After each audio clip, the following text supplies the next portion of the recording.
From Wish TV, All Indiana Politics is your premier source for Indiana politics. Focusing on issues that matter to you. I still want us to be the best in the Midwest. We can't afford another lockdown. Give the citizens of this country the relief they need. Education in the state of Indiana remains priority number one. In-depth, nonpartisan coverage. We don't know exactly where the economy will be in January. People are worried with good reason. Exclusive interviews with Indiana's political leaders. We have the resources here in the state of Indiana to care for those who are in need. Expert analysis on critical legislation. We need to reform those laws. This recovery is going to take some time. We've got to anticipate that there'll be a budget shortfall. From Wish TV, this is All Indiana Politics Podcast on the All Indiana Podcast Network.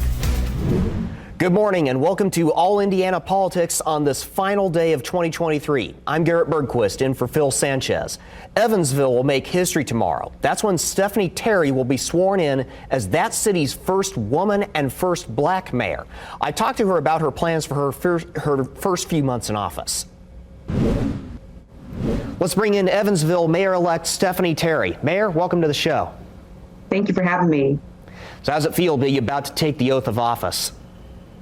Oh, it's a great feeling. Of course, there's a lot to still get my arms around, but excited about the opportunity and the work that we have to do ahead. What's going to be job one after you're sworn in? Oh, I think for me, our top priorities coming in those first 100 days are pretty simple. It's building, number one, a strong team. That's going to be collaborative and that they're going to be creative and creating a culture just really of transparency, accountability, and accessibility. I think the other big focus for us will support, building our support for local, state, and federal government leaders and other, key business leaders around our community to address neighborhood and economic development in our community. I think as well, I'm going to spend a lot of time intentionally engaging the community, which is a lot of the work that I've done during our campaign, but we want to be sure that we continue that so that everyone feels that they're a part of Team Evansville and that this is a Team Evansville approach to the success of our city. And then I think finally, we also want to begin to address some of the critical issues that we're facing in our city, whether it's around public safety, infrastructure, and then also neighborhood revitalization, which are many of the top areas of focus we heard during the campaign cycle. Now, you are Evansville's first woman mayor and its first black mayor. Do you attach any significance to that? It's very humbling, number one, that the voters had enough confidence in me to elect me as the first woman and also the first African-American woman. We have a tagline here in our community that E is for everyone. And this is really, I think, a testament to that. And I want to celebrate the fact that our region and our city has made that tremendous progress, that we're growing as a community and that we're looking for individuals that, are capable and qualified to do the work for the residents of this community. I have served this community well and have built some strong relationships. And I think, the result on November 7th was a testament to that.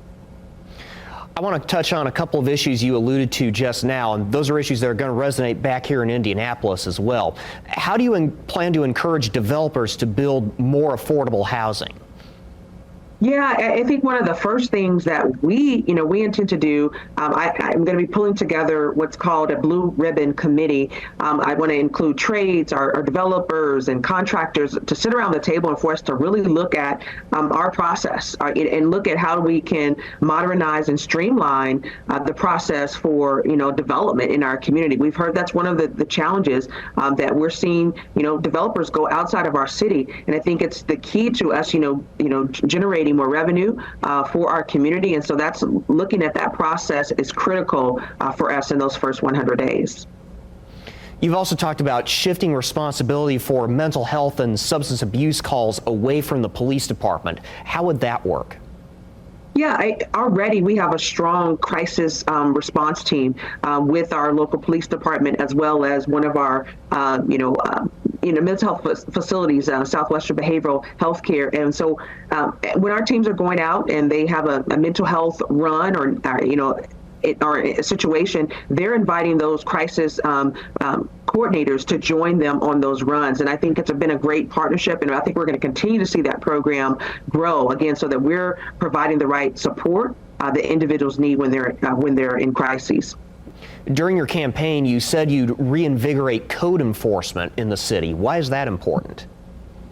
think it's important when we talk about neighborhood development in general. Everyone wants a clean and safe neighborhood. And so, we need to find where there's opportunities where, low-hanging fruit in terms of enforcement, being sure that we are responsive to, issues that are being raised in the neighborhoods, and that we are cleaning up where we can in areas, whether that's, abandoned homes. Those tend to be magnets for crime. And so addressing those type of things, I think, will be important to, uplifting the neighborhoods as well as addressing safety in our community.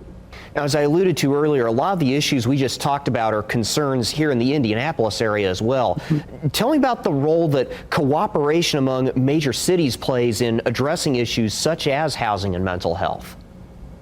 I think it's important always to look at how other cities are addressing these challenges, and even right size it for our own communities. I just had the privilege of attending the Harvard School for Mayors 100-day agenda, and I have a network now of 27 other new mayors to lean on and to kind of really glean expertise from, as we're all again dealing with similar challenges just at varying levels. And so I think it's important to continue to build that network.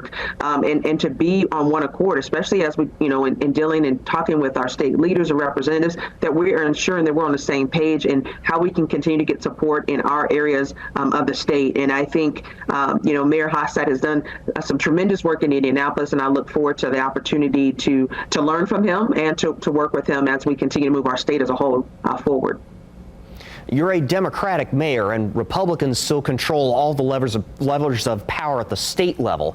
How do you plan to work with lawmakers and statewide officials to find common ground? Yeah, I've served on the Vanderbilt County Council for a number of years, and I was in the minority there. And I worked really in a professional manner, in a bipartisan manner with that group of individuals. And I intend to do the same with state leaders. I have a network of Republicans that I can utilize to help make those introductions. And I will lean on them to do just that. Our outgoing mayor is going to be a part in making sure that we make those connections at the state level to maintain the relationships we've already established, and to make sure that our agenda and our priorities are relayed to the state leadership, so that we can continue to make some meaningful impact here in Southern Indiana. Stephanie Taylor is the mayor-elect of Evansville. Thank you for joining us. Thank you so much for having me, Garrett. Coming up, another incoming mayor faces a big cleanup when he takes office. Richmond's new mayor joins us next.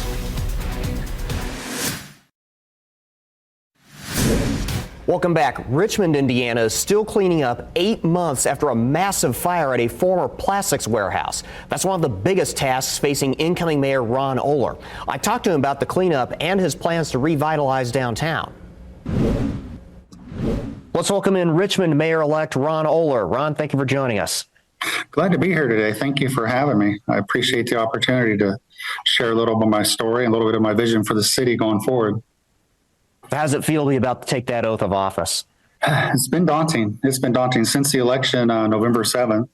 I've had a lot of meetings, a lot of planning, meeting with staff, department heads, but I wouldn't be here without faith in God and support from family and friends and even the city employees who supported me on this transition. I've been on Richmond Common Council for 3 terms, 12 years, so I'm not new to the city government, just new to stepping up to the role as the mayor of the city, and I'm really excited for the future. You've said public safety will be your first priority, including implementing community policing. Yes. What conversations have you had about that so far, and what will that look like in practice? Well, one of the things I did is I brought in a new police chief, a new chief of police, and 2 new assistant chiefs, all of whom are veterans of law enforcement from next door from the sheriff's department, some with 22 years experience, some with 10 years experience. And the model they use over there in the county is not exactly what we're going to do here, but in community policing, we're going to reactivate the neighborhood associations and bring back a community policing liaison, just get reassociated with our neighborhoods and with the people who live here and give them all the support they need. But the people I brought in, they have all this FBI training that a lot of our current officers did not have. So I'm bringing in a lot of training is probably my key focus, is to retrain the officers we do have, change the whole environment. Now, cleanup is still ongoing from the warehouse fire back in April. What can we expect from your administration on that, especially once the EPA wraps up its portion of the cleanup around mid-year? And I'm glad you asked, because we just received an update. To date, the EPA has removed 466 tons of steel that they cleaned on site and were able to sell to a local recycler, generating $124,000, which will offset some of the costs. They're going to try to recycle as much as they can. And they moved out 700 tons of non-hazardous waste, just fire debris. And eventually they're collecting that stuff that tested hazardous. There was an old industrial building there that burned, and there was some asbestos in that building. So that's the part they're cleaning up is about 2/3 of the 14 acres. So the EPA made that a brownfield site because of the chemicals, and they're taking care of all that. When they're done, there's still some land to be cleaned up, and it's unclear whether or not the EPA will finish cleaning it up or if the city will be responsible. The previous owner really hasn't taken any action. That's kind of how we ended up here anyways. How would you rate the response so far from the city, state, and federal government on this? Oh, they've been great. Lieutenant Governor Suzanne Crouch has been over here a couple of times, been a good help. IDEM was here the next day. EPA was here the next day. So IDEM and EPA worked together and decided that once they finished the testing, and you may or may not know that there was a plume for about 3 days. So the EPA's had people all around the city and even into the county and over to in Ohio picking up debris. So we had people in white hazmat suits for a long time with schools closed. I live across from an elementary school. We saw them on the roof of the elementary school. How do you plan to bring business back to Richmond's downtown? That's a great question. You may have heard that Earlham College and Richmond was awarded part of the Lilly Grant 8. And that'll bring $25 million in direct investment downtown, because that grant is for revitalizing downtown. And with the public-private match, that's another $80 million. So we're over $100 million downtown. And we have a developer out of Indianapolis who builds resort-style market-rate apartments. We're very close to closing on tearing down our old Elder Behrman building that's been empty for several years now and building 140, 150 market rate resort-style apartments right downtown. And once those apartments are in, what's really awesome is that's a few steps away from, less than a quarter mile away, walking down a path to getting to the Whitewater Gorge. The Whitewater River dissects our city.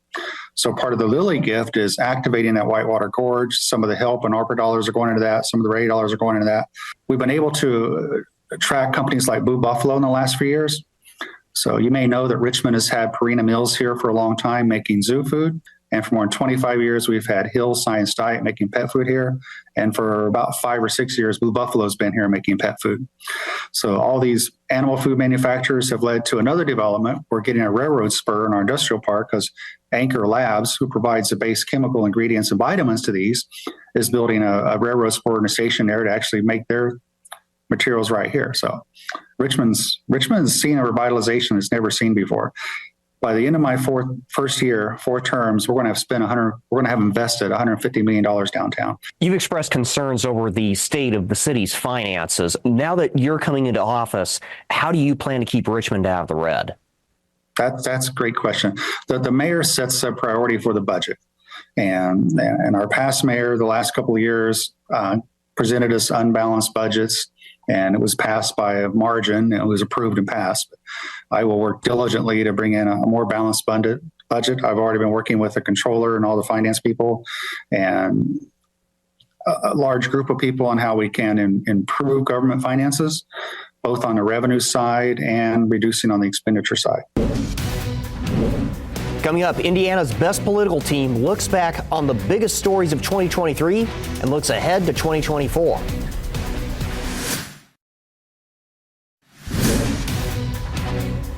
Welcome back to All Indiana Politics as we welcome in 2 members of Indiana's best political team, Democrat Dana Black and Republican Allie Bartlett.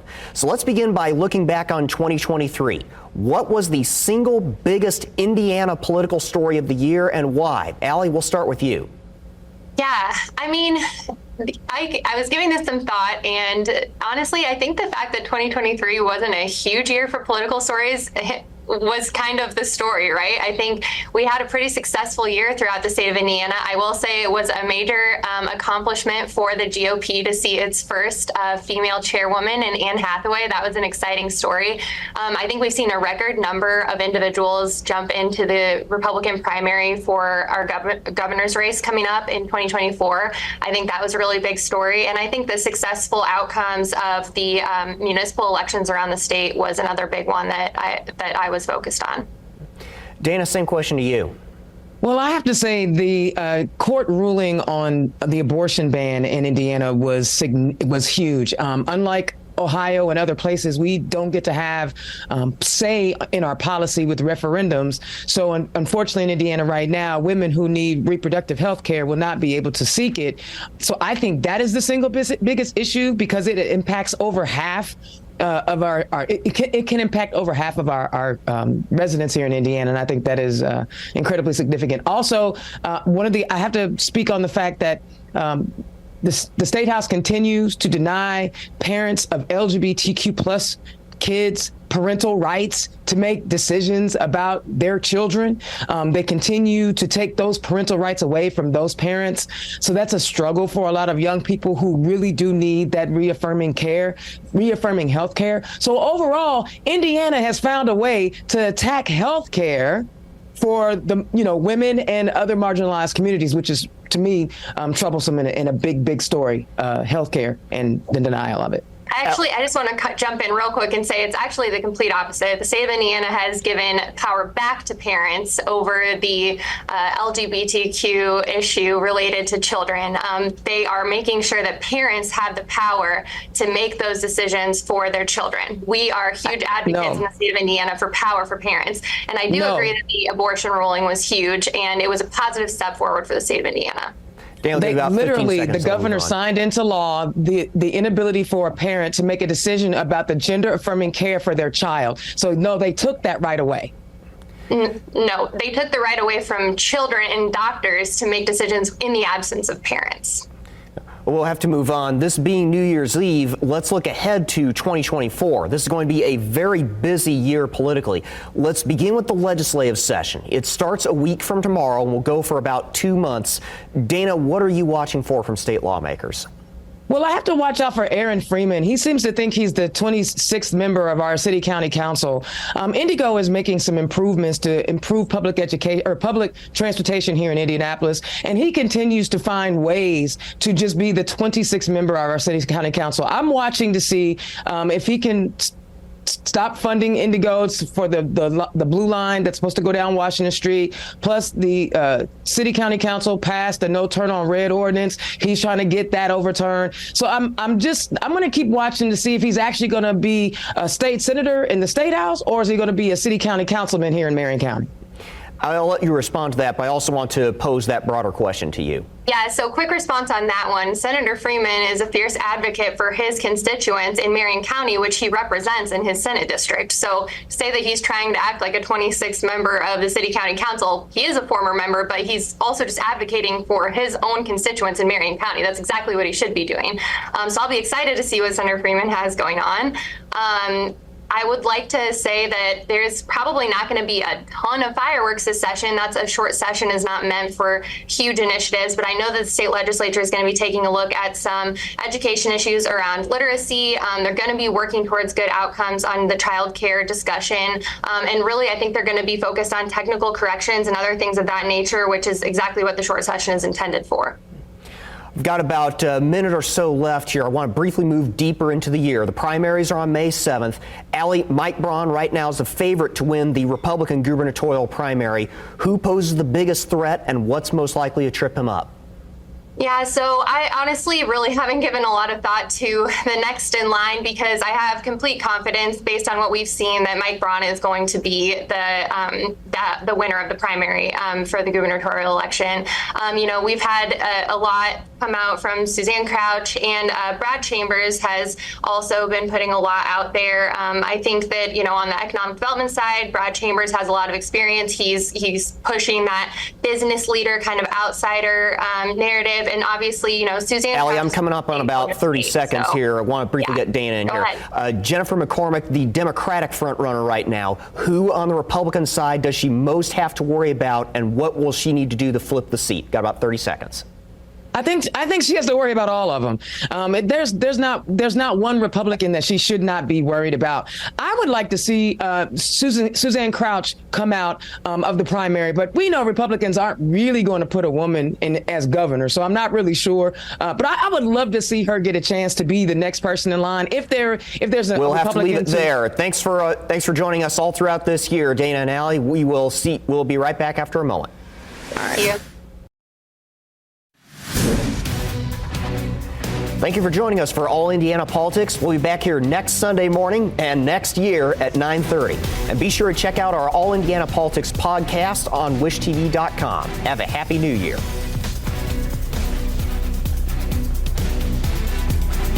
From Wish TV, this is All Indiana Politics Podcast on the All Indiana Podcast Network. Watch All Indiana Politics live Sunday mornings at 9:30 on Wish TV and at wishtv.com. Subscribe to this podcast and listen weekly here on the All Indiana Podcast Network. And be sure to discover even more great podcasts at allindianapodcastnetwork.com.